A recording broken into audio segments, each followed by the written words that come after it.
Now on SportsCenter at 6. Steph Curry hurt his ankle for the second time this season. What are the Warriors' long-term concerns for their MVP? Plus, are LeBron James and the Cavs desperate for a difference maker to put them over the top? As the Eagles, Patriots, Steelers, and company get ready for the divisional round of the playoffs, what are the biggest pressure points for each matchup? You don't know? Excuse me. Here's Michael Smith and Jamel Hill. The electric slide that made it. What it do, boys and girls? Let's set the table for the evening. We not only have an exciting night in the NBA, but trade talk with Woj a little later on in the show. Plus, wait until we tell you where Alabama defensive back Minkah Fitzpatrick was when Alabama scored its game-winning touchdown to win the national championship in overtime. But first, let's start with a pretty significant NBA injury. All right, the words no Golden State fan wants to hear: Steph Curry and ankle injury. Curry slipped during shoot-around today and sprained his right ankle and will not play tonight against the Clippers. It's the same ankle that Curry injured last month when he missed 11 games in December.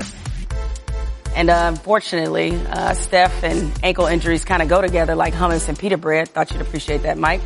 This is not the first time Steph will have missed time with an ankle injury, or the second. Steph has missed games on 13 different occasions in his career, with ankle injuries dating back to 2010, including a sprained ankle last month, as I mentioned, that cost him 11 games. And with that, Chris Haynes joins us now. So, Chris, it was reported that he slipped in shoot-around. Tell us exactly what happened. Well, it was the latter part of shoot-around. It was prior to Stephen Curry going in and doing his. He likes to do a routine where he shoots about 100 threes, and then he goes in and does layups. So before it got to that point, I was told by one person, within the organization that they believe it was a wet spot. Then others in the organization couldn't confirm that. So the Warriors still don't know exactly how it happened. And obviously, Stephen Curry, like you guys said, injured that right ankle last month. But they don't know if it was still tender or not. So they're still going through the whole evaluation process with him. But I would not be surprised, given how cautious they've been with all their players this season, if Stephen Curry sits a few games out. This is just an ankle injury history with this guy. It's something that they just do not want to play with. All right. Now, given his history, as you just mentioned, what's the level of concern that you can sense among the Warriors? Talking to a few people that I've spoken with, look, there's really not a level of concern. The way I take it is this is just a cautious situation that is, and they just want to make sure when he comes back he's 100% healthy. I was told that when he slipped, he kind of uttered something and then smiled on his way walking back to the training room. So it was something that sounded like he was initially scared of, but then I guess once the feeling came, it wasn't too bad, and I just think the Warriors right now are just being cautious with him. All right, Chris, not only thank you for joining us, but thank you for also getting a haircut on the way here, because, my informants told me that you got lined up right fast just to make an appearance on the 6th. Looking all right. Appreciate it. For you, Jamil. All right. Now, Curry had played in 5 games since returning from his most recent ankle sprain and had been absolutely lighting it up, averaging 35, 5, and 5 while shooting over 50% from the floor and from 3. The Warriors will miss Steph, too, as they've averaged nearly 15 fewer points per 100 possessions when he sits this season. All right. Now, let's do a little football talk as we get closer to the weekend's divisional round. We're going to take a look at some areas of concerns for the teams that are left standing. And we begin with the Steelers, who will meet Jacksonville on Sunday. The best news for the Steelers, who are looking to avenge their 30-9 loss to the Jags in Week 5, is that Antonio Brown had his first practice in over 3 weeks after suffering a leg contusion against the Pats a month ago. But the Steelers have other injury concerns bubbling that are also cause for concern. And with that, we welcome in Jeremy Fowler. After today's practice, what injuries are vexing the Steelers right now? Yeah, Jamel, the Steelers' biggest playoff problem right now is those mounting injuries on the defensive side of the ball, because this was a defense just starting to get adjusted to the loss of linebacker Ryan Shazier. And now, as of today, 2 key players on the injury report. Stephon Tuitt, defensive end, with an elbow issue. Cornerback Artie Burns has a knee issue that has required an MRI, awaiting details on that. Now, they have a couple days to heal up, and they do have depth at both those spots. But this is a defense that needs everybody intact in order to prevent the problem of giving up these huge passing plays. In the last 8 games alone, Steelers have given up 10 passes of 40 or more yards. And that's against a not so impressive stable of quarterbacks, including 3 backups. So some of that was without quarterback Joe Hayden. He's back now. I spoke with Hayden. He said, look, if we give up the 5 to 10 yard passes by the sideline, that's all good. We can win that way. It's when the ball's going over our head on a double move 40 yards downfield, that's how we lose in the playoffs. And so Hayden might be trying to formulate that plan without his guy Burns. Back to you. All right. Thanks a lot, Jeremy. Appreciate it. Now, regardless, this season was the biggest news, rather, out of this practice today was Ryan Shazier. He attended practice today for the first time since he suffered a spinal injury last month. Shazier posted this on Instagram. I want to thank the Lord for the first downs that he has been allowing me to achieve. The touchdown is going to come in his timing, but today was a first down. Good news.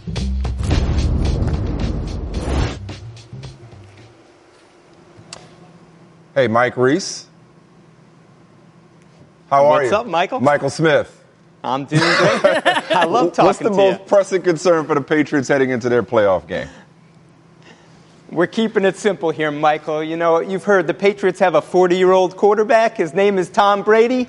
Keep him off the ground. And along those lines, the Patriots practiced in full pads today inside Gillette Stadium. I talked to some offensive linemen. They said that was important for them just to practice with the tempo that they hope to play with. And, Michael, you know this. Look back at the Patriots' history. In games in which playoff games they've been heavily favored, where is it broken down when they've surprisingly lost? When the big guys up front didn't play their best game. Super Bowl 42 against the Giants, probably the clear-cut classic example of that. When I mentioned this to starting center David Andrews, he said that's especially true against a good defensive front like the Titans. He said it's up to them to allow their skill position players to make plays and, of course, keep Tom Brady clean. Way to make plays, Mike Reese. Meanwhile, here's why I pulled for Blake Bortles, okay?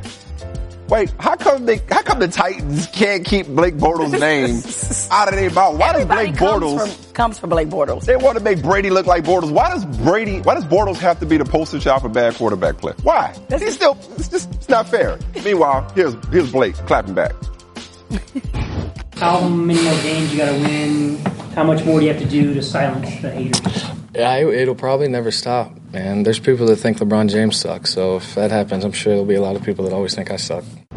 All right, we're back here. We are. We got an NBA doubleheader, although a little bit of the buzz been taken out of the second game with Steph Curry slipping and shoot around today, re-injuring that same ankle that cost him 11 games. Adrian Wojnarowski is with us. What more can you tell us about Steph? And Chris Haynes told us they've taken a cautious approach.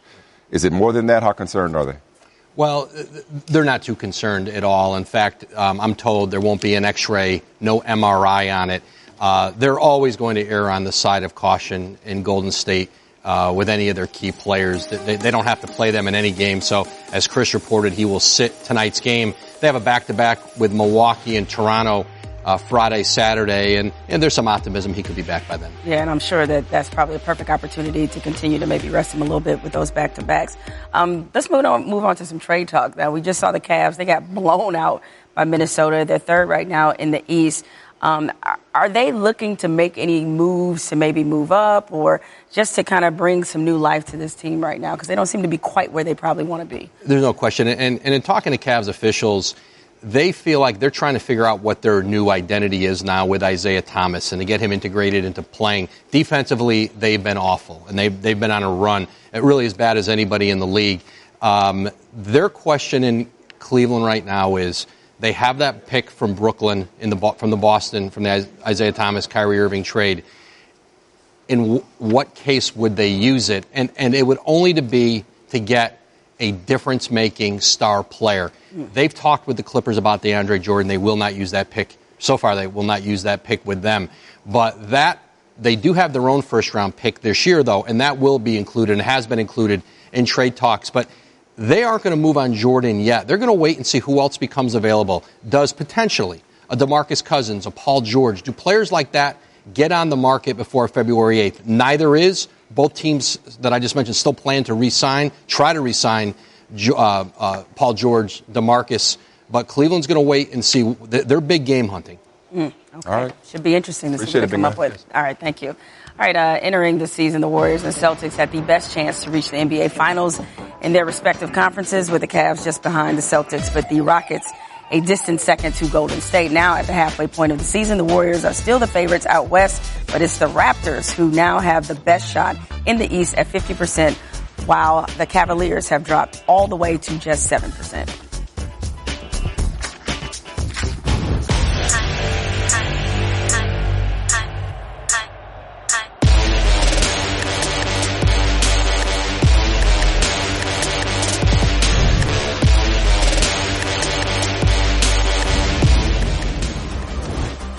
All right, coming up, we have the Thunder and T-Wolves. Right now, I know you're looking at remake the Beat It video. That jacket is smoking, though. That's a nice jacket. Yeah, Thunder have lost the last 4 out of 6. T-Wolves, they're really, really surging right now, so it'll be interesting to see how this plays out. For that, we bring in, of course, Doris Burke. As I mentioned, the Thunder, they have been struggling lately, but it's been the exact opposite with Minnesota. They've been playing great, currently 4th in the West, and they just annihilated the Cavs on Monday night. So why has this team been on fire lately, DB? That's everything to do with the defensive end of the floor. And finally, I think Tom Thibodeau is seeing some results that he would like to see. And I think, Jamel, the acquisitions of Jimmy Butler and Taj Gibson have made all the difference in the world for this particular organization. When you think about what Jimmy Butler brings to the floor and Taj Gibson, Taj has always been able to protect the paint. In the era of switchability, he is a guy who's got great length. Jimmy Butler is a guy who defensively, yes, he's strong enough to deal with LeBron James. If you need him to guard on the interior, he can do that as well. He also is very switchable. So the acquisition of these two guys crucial because of the defense that they can play across positions, and then their ability to make the right plays late in game, which, as you know, a year ago, the Minnesota Wolves could not close games. Now, all of a sudden, those two areas much better. All right, let's go back to the Thunder for a minute. As I said, they seem to not be able to get it right this season. At first, they had offensive issues. They seem to shore those up. And now their defense seems to need a little bit of fixing. So what's going on there with their defense? Right, 3 straight games, Jamel, where they're averaging giving up 114 points per game. We just sat down with Carmelo Anthony. He said, listen, the very nature of putting the 3 stars together has been a challenge. He said, I came here expecting to average 30 points per game. It wasn't until we started to struggle a little bit that we all looked at each other and said, hold on a second. We've got to adapt and adjust. One of the things each guy pointed to in last night's loss at home was a lack of effort. And for that, that's the concerning piece. For a team that remains now 6th in the West, looking opposite a team they could face in the playoffs, I'm really anxious to see what this matchup brings tonight, Jamel. All right, we will hear more from Doris tonight. It's the Wednesday doubleheader as it tips off 8 Eastern. As we just talked about these two teams, you got Russ, Carmelo, PG, OKC against Cat and the Crew. And can we have Mystical Here I Go as every live shot background music? If you out here bouncing, then we'll take you to Oracle for DeAndre Jordan and the Clippers and Dubs Warriors.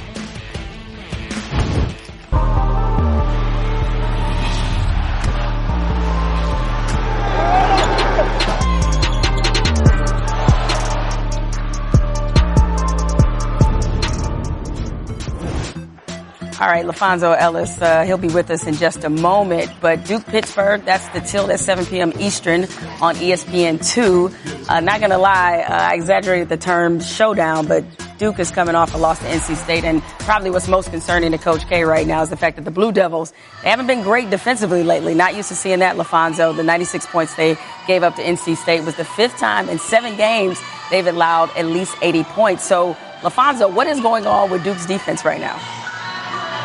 Their new team, the youngest team that Coach K has had. And one of the areas that you struggle when you're young is on the defensive end. The communication is not there. They have not been very good in ball screen situations, whether it be on the top ball screen, side ball screens. The communication is not very good for Duke right now, and that's why they've struggled. In 3 ACC games, they've given up over 90 points to 3 teams that are averaging about 68 points a game. Not a good sign for the Blue Devils. No, not at all. But one of the best best signs that they have is that they have Marvin Bagley III, an amazing player.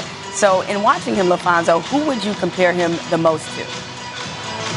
When I think of Marvin Bagley III, I think of Chris Bosh. And I'll tell you why. Both of those guys are back to the basket first guys who have the ability to step out on the floor and knock down a three-point shot. Chris Bosh had learned how to step away from the basket, knock down the three ball, but also could catch it on the wing and take the basketball to the rim. Marvin Bagley does some of the same things. Chris Bosh, at this stage of his career, was a better three-point shooter, but when it comes to scoring down in the post, rebounding the basketball, running the floor, and taking advantage of slower players that are guarding him, I like Chris Bosh, and you can't say much about that. Chris Bosh, 11-year NBA All-Star, over $100 million in earnings in Miami alone. Pretty good guy to emulate if you're Marvin Bagley III. And a certain Hall of Famer. Marvin Bagley averaging 22 and 11, shooting 64% from the field. A lot of people will be watching that kid tonight. Thanks for joining us. The Eagle likes to soar. Touchdown! Falcon is aggressive. It's caught! Oh my goodness! Falcons, Eagles. Both teams run it. Both teams are good defending the run. We are natural hunting creatures. Rush coming and they get it. Fast, they're flying to the football. They're playing their best defense at the right time. We're going to go out there with this edge that we have. Close look. Close fire. Magnificent! A wild card team favored over the #1 seed. People doubting us every week, so we just want to go out and shut those doubters up. We're not here just to get here. We want to make noise while we're here. It's going to be loud. It's going to be cold. We're going to be ready to go out there and play our best game. Birds of a feather locked together.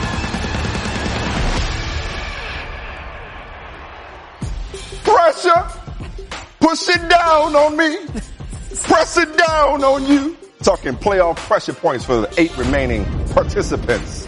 Starting with the Falcons and Jeff Darlington. Jeff, what's the Falcons' most pressing area of concern? Michael, the red zone. They have to get better in the red zone if they're going to make a deeper run in the playoffs at this point. I spent a lot of time here in Flowery Branch talking to these guys about getting that red zone offense better, and that includes Julio Jones, who at times has not been very involved in that red zone offense because of how much defenses are doing to try to stop him. Now, the one theme that I took out of my time here talking to Matt Ryan about this was that they need to establish the run better once they get inside that 20-yard line. If they can establish the run, it will open up the passing game. But guys, the red zone was better this past week, 2 of 4 against the Rams, but still not nearly good enough. Dan Quinn is putting an emphasis on it. They got to score more touchdowns if they're going to make it to the Super Bowl again. And to that end, Jeff Darlington, thank you very much for that report. When it comes to getting into the end zone, once they reach the red zone, 54 times this season the Falcons did, 7th most in the NFL. They ranked in the bottom 10, though, of the league in both touchdown and scoring percentage. That's both worst of any of the 12 playoff teams, and a far cry from last year when they scored on 92% of their red zone drives. That was 3rd best in the NFL. As for their counterparts in Philadelphia, Sal Powell, what's the Eagles' most pressing area of concern?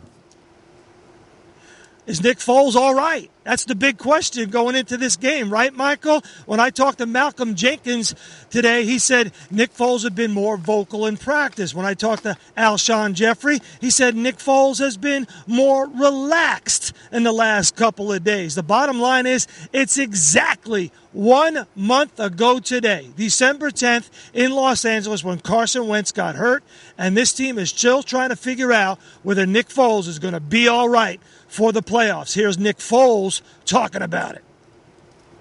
A win. I don't care how we get the win.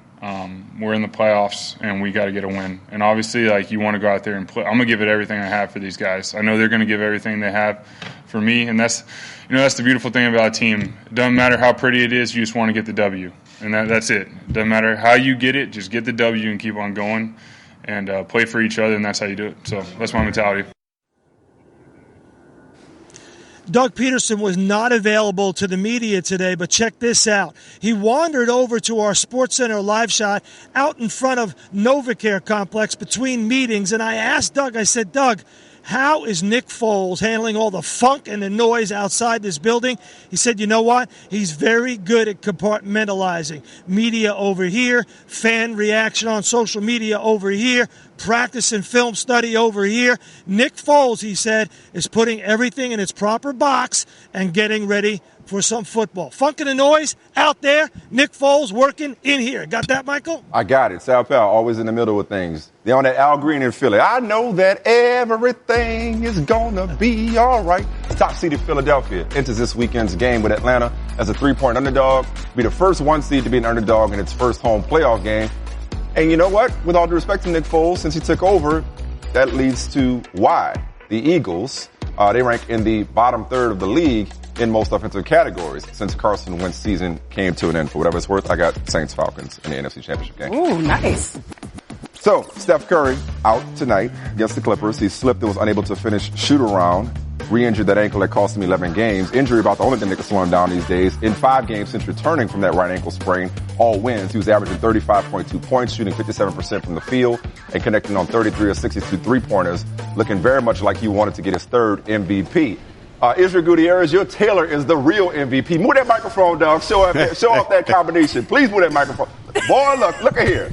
Come on. You better get a lot of sideline attention tonight. 6. You know that, Mike. Exactly. Hey, what more can you tell us about the severity when it comes to Steph Curry's ankle injury?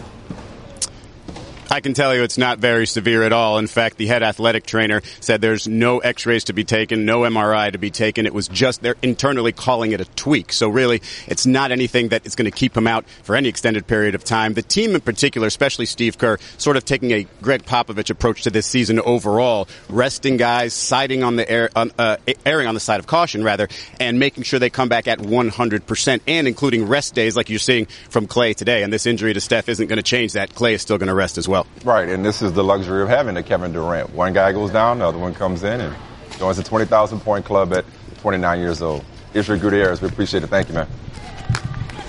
Thanks. All right, that was pretty clean. There's Andrew Wiggins. Nice dagger. It is. Remember early in the season, hit that dagger, which, Carmelo probably was moving screen on it, but it doesn't matter. It was a great play. All good.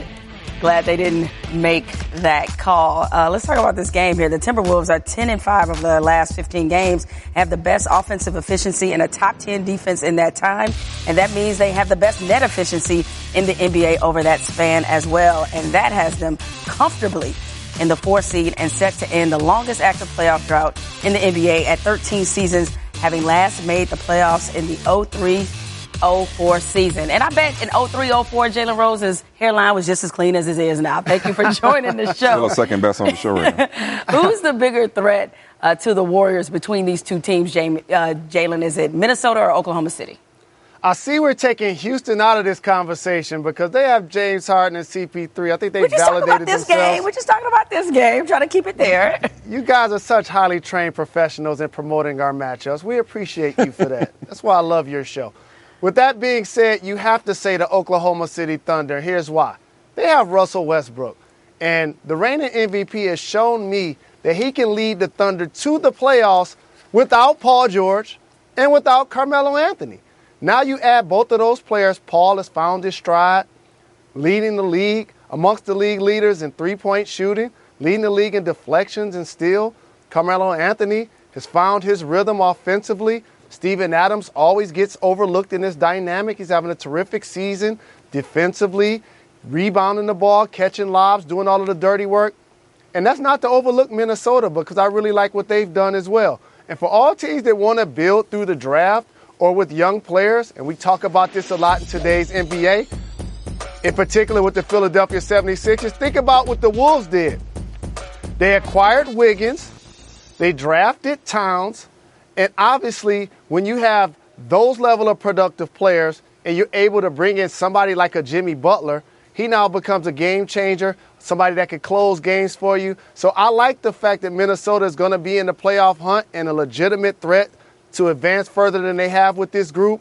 But I have to go with the Oklahoma City Thunder in this dynamic. And obviously, because you sort of mentioned it, kind of teased it, clearly you consider Houston to be the bigger overall threat in the West to Golden State. Now, right now, getting back to this game, ESPN's BPI gives the Thunder and T-Wolves a 46% chance of meeting each other in the first round. So if this was a 7-game series between these two, who you got? I'm still going with the Thunder. You have to look at the point guard situation for Minnesota. I know Teague is probable for tonight, and I really like him. He's a former All-Star. He's a veteran. Jamal Crawford is a closer, one of the best we have in the games and one of the best one-on-one performers. we have in the league, but still, you have to look towards the experience of OKC. And I like to judge success based on realistic expectations. And this offseason, when we saw both of these teams be put together, we were like, man, if Minnesota can make it to the top 4 or 5, that's a successful season. But for OKC, it's like, we expect this team to make it to the conference finals. So based on that dynamic, again, the answer has to be OKC. But let's not act like the Minnesota Timberwolves, led by Tom Thibodeau, won't be nipping at their heels. And let's not act like we haven't seen OKC kind of struggle and be up and down all season. And who knows, if they continue to struggle, who knows what this team might look like when that trade deadline comes up, because you never know.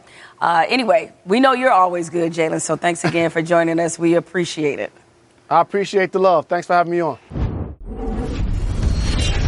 For this week's divisional round matchups, is inexperience facing some serious experience. Drew will surgically take a football scalpel and just cut you apart, and he does it better than anybody. Case Keenum has been a huge reason why this team has been good all year. Keenum fires to the end zone. Touchdown! Even though he doesn't have experience, he's got a great defense. He's got weapons all around him. The Saints, they are good enough to win the whole thing. So are the Minnesota Vikings. This is going to be one of those games that's really close. You have Ingram there, who's that between the tackles type guy. Marv, he can do everything.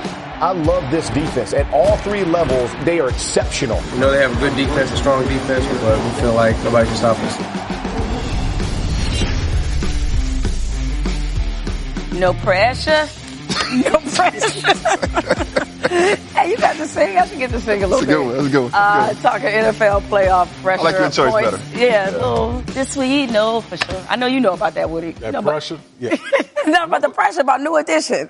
The important things. But no worries. As we said, we're talking about playoff pressure points in the divisional round. So let's start with the Saints Vikings. What's the most pressing concern for the Saints heading into this divisional matchup? You know, I'm going to go with the secondary. Even though this is secondary at 20 interceptions, third in the league behind the Ravens and the Jaguars, they had Cam Newton kind of sliced them up last week in the wild card round. So, you know, Kenny Vaccaro wanted to start safety. He's been on IR, been on IR a couple weeks, but that's something that bears watching because one of the things that he was really good at communicating on the back end, making sure guys are lined up. It's going to be a big challenge for that Saints secondary this week. Yeah, Mike, you seem to think that it'll be a Saints-Falcons.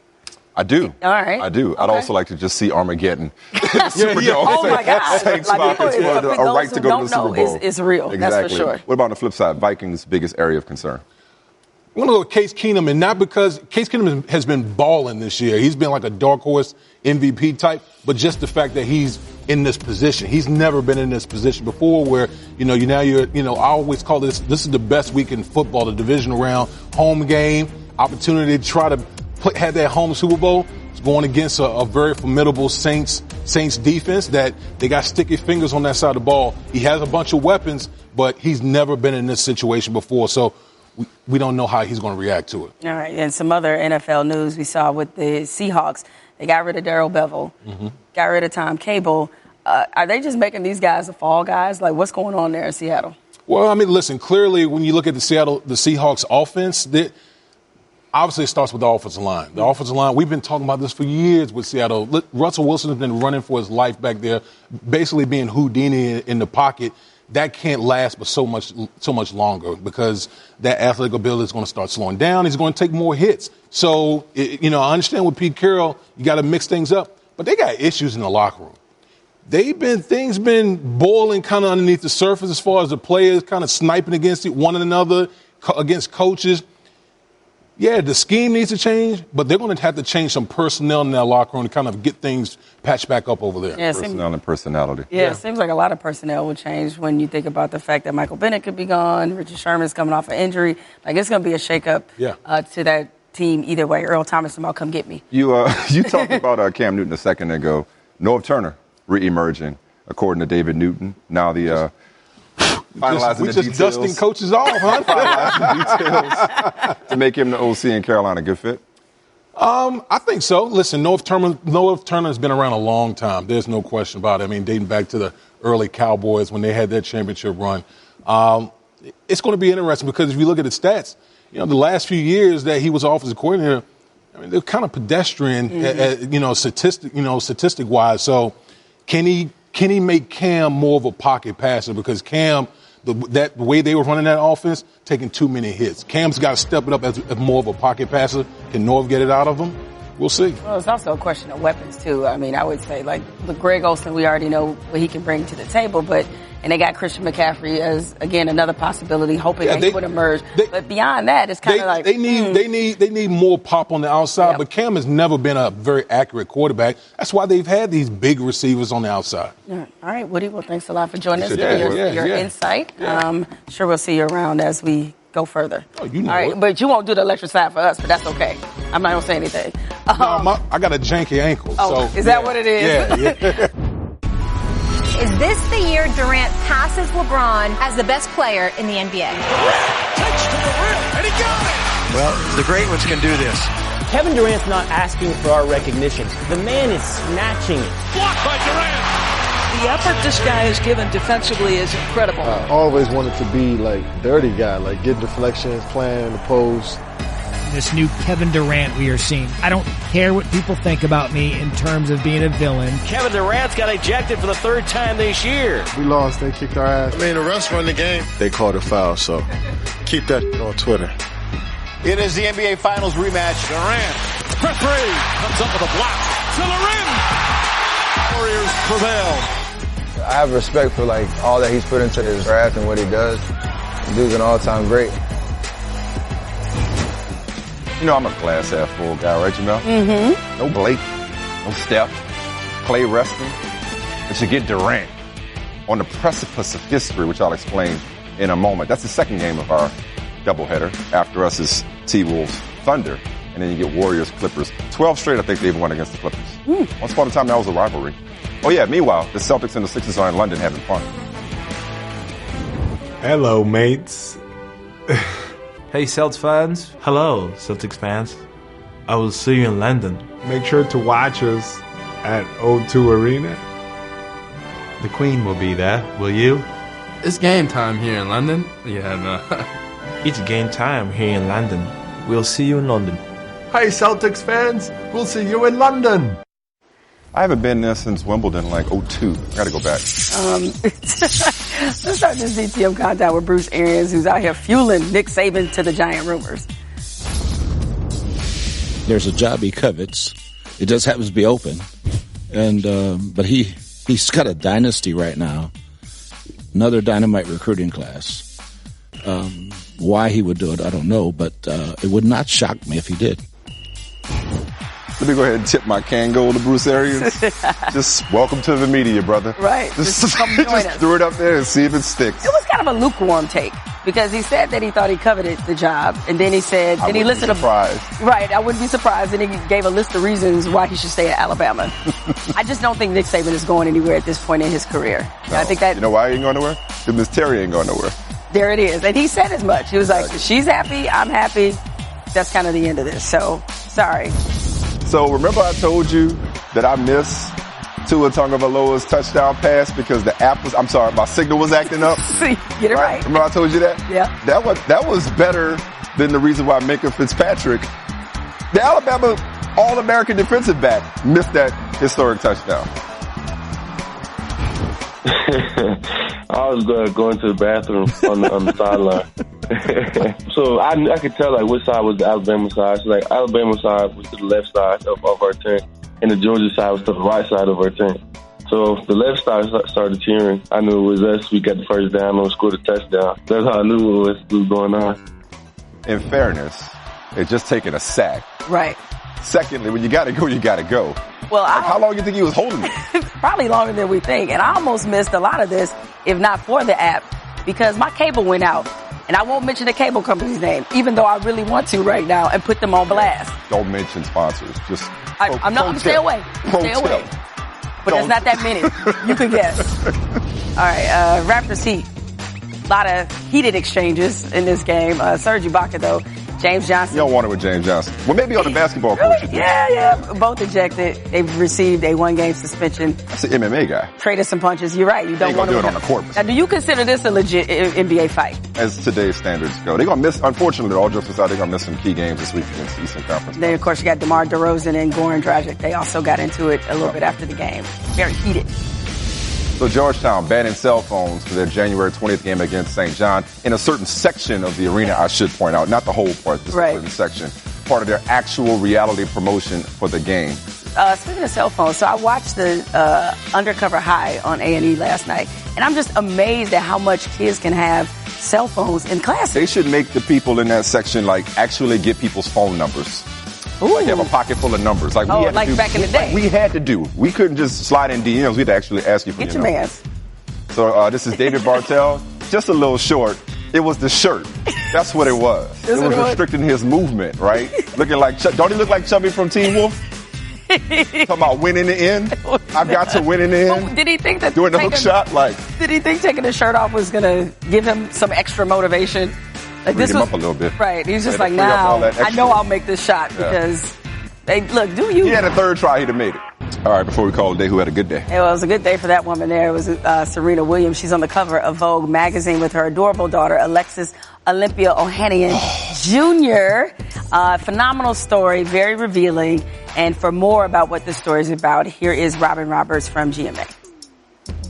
When Serena Williams gave birth to daughter Olympia last fall, it seemed like the natural conclusion to an easy pregnancy. I felt you kick yesterday. It was amazing. Just another day in the neighborhood. But this morning, in the February issue of Vogue, the Queen of the Courts is revealing the dramatic story behind the birth of her daughter and life as a new mom. Williams saying she had to deliver baby Olympia by emergency C-section in September, saying the moment her new daughter was laid on her chest was an amazing feeling, and then everything went bad. After feeling short of breath, a CT scan revealed that Williams had a pulmonary embolism and other blood clots, which set off coughing fits that burst her C-section incision. She then had to have additional surgery to correct and prevent more clots from forming. The whole time, Williams and her now husband keeping her condition private, even as they shared quick glimpses of their new baby girl online. So we're leaving the hospital after we had a lot of complications, but look who we got. We got a baby girl. Williams says after arriving home, she was bedridden for 6 weeks and making the adjustment to now being a mom. The 36-year-old saying, no one talks about the low moments, the pressure you feel, the incredible letdown every time you hear the baby cry. I've broken down, I don't know how many times. Why do I feel so sad when I have a beautiful baby? The emotions are insane. But now Williams says she's almost back at full strength, showing off her moves in this new video for Vogue, embracing life as a new wife and mom, and hoping to return to compete in March. I know you got 2 for 1 in that, Robin Roberts and Serena. I know. What I love, though, about the piece, though, is that it exposed a lot of the vulnerability that she had. And now at least people know why she isn't coming back for the Australian Open and therefore waiting until March. So my wife has shared our testimony on Facebook. Mm-hmm. She just finished Gabrielle Union's book. She talked about her difficulties with childbirth. It just helps when people share these stories. It inspires and uplifts a lot of people who are going through the same thing. We see the Serenas the same way. Once again, Kevin Durant, 25 to become the second youngest ever to reach 20,000 in his career. Don't take that for granted. Let's appreciate what this man has been doing. There's obviously been a lot of criticism surrounding him. The all-around player he's become. That's the second game by a doubleheader. Right now, Thunder T-Wolves. We'll see y'all tomorrow. Good job out of you.